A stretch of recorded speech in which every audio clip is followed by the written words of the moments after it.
equações algébricas. Preste atenção no seguinte, quando a gente pensa numa equação algébrica ou polinomial, é porque eu peguei o polinômio p de x e igualei esse polinômio a zero. Se nós igualamos o polinômio a zero, a gente vai agora passar a procurar as raízes dessa expressão. Eu fico com coeficiente que multiplica x na n, mais coeficiente que multiplica x na n menos 1, e assim por diante. É importante lembrar que um número é raiz de uma equação quando a gente coloca ele no lugar do x, ele produz o que para a gente? Produz zero. Se a gente escrever um polinômio na forma decomposta, p de x é igual a coeficiente que multiplica x menos a primeira raiz, que multiplica x menos a segunda raiz, e assim sucessivamente até a enésima raiz. Eu preciso que você tome cuidado com algumas ideias muito importantes. Veja só, para começar, toda equação algébrica de grau n possui exatamente n raízes. No exemplo que a gente vê ali, 2x à quarta mais x ao cubo mais 6x quadrado mais 2x menos 1 igual a zero. O 4 que está lá destacado, pessoal, representa a quantidade de raízes dessa expressão. É o grau da raiz da expressão. Agora, não devemos esquecer do seguinte. Se b for raiz do polinômio p de x, então p de x é divisível por x menos b.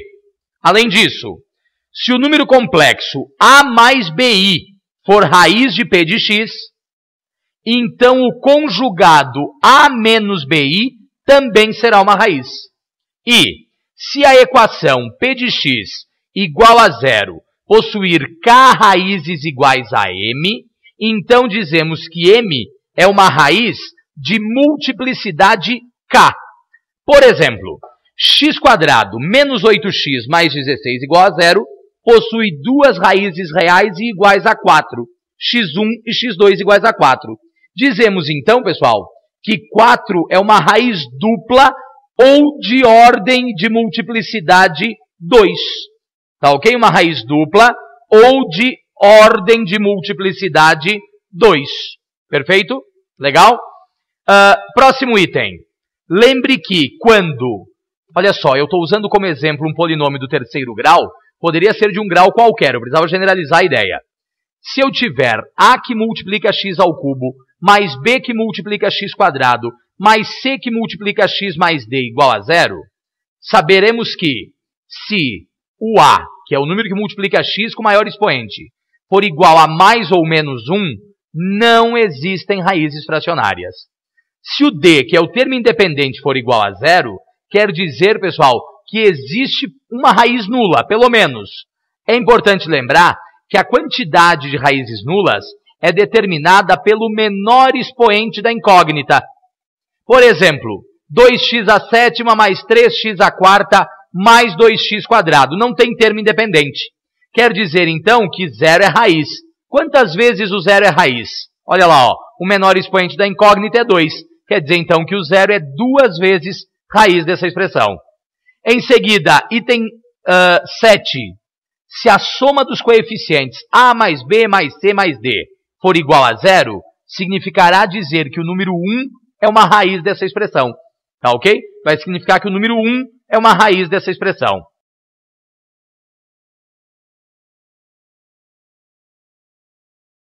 Agora, além disso, a gente precisa calcular as possíveis raízes racionais inteiras de uma equação algébrica qualquer.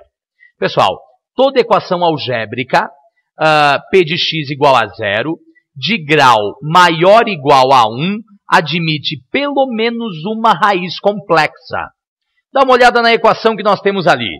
X ao cubo menos 4x quadrado mais x mais 6 igual a zero. Para começar, zero não é raiz, não tem raiz racional fracionária, e a soma dos coeficientes não é zero. Então quer dizer que o número 1 não é raiz. A gente vai, para descobrir as raízes, pegar o termo independente que vale 6 e trabalhar com os divisores do termo independente. Os divisores do termo independente são mais ou menos 1, mais ou menos 2, mais ou menos 3, mais ou menos 6.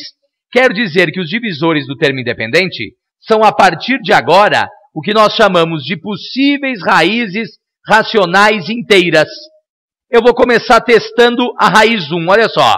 Briot Ruffini, vamos tentar reduzir o grau daquela equação. Repete o primeiro. 1 por 1 dá 1, com menos 4 dá menos 3.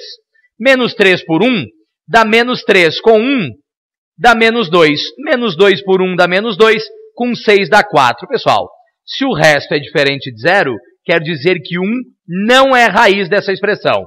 Joga isso tudo fora. Vamos testar menos 1. Olha só. 1 por menos 1 dá menos 1. Com menos 4 dá menos 5. Menos 5 por menos 1 dá 5, mais 1 dá 6. 6 por menos 1 dá menos 6. Com 6 positivo vai nos dar quanto?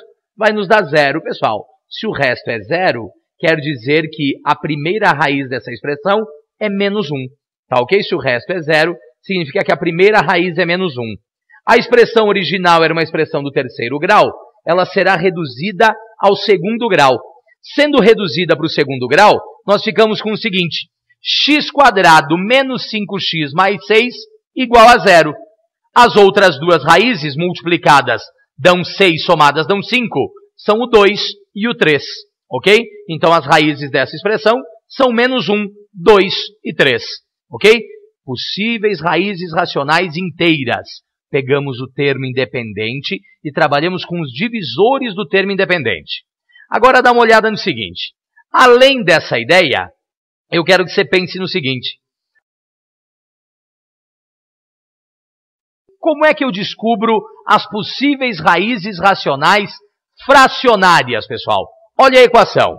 18x ao cubo mais 9x² menos 2x menos 1 igual a 0. O que é que a gente vai considerar disso daqui? Essa expressão é uma expressão do terceiro grau. O termo independente é menos 1. Quer dizer que os divisores do termo independente são mais ou menos 1. Quem é o número que multiplica x com o maior expoente? Esse número é 18. Os divisores do coeficiente da incógnita de maior expoente são mais ou menos 1, mais ou menos 2, mais ou menos 3, mais ou menos 6, mais ou menos 9, mais ou menos 18. Nós vamos pegar os divisores do termo independente, dividi-los, no caso aqui só tem mais ou menos 1, dividi-los pelos divisores do coeficiente da incógnita de maior expoente, e aí nós vamos criar as possíveis raízes racionais fracionárias, que serão, olha só, mais ou menos 1 dividido por mais ou menos 1 não dá fração.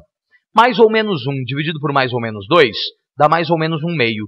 Mais ou menos 1 dividido por mais ou menos 3 dá mais ou menos 1 terço. Mais ou menos 1 por mais ou menos 6, mais ou menos 1 sexto. Mais ou menos 1 por mais ou menos 9, mais ou menos 1 nono.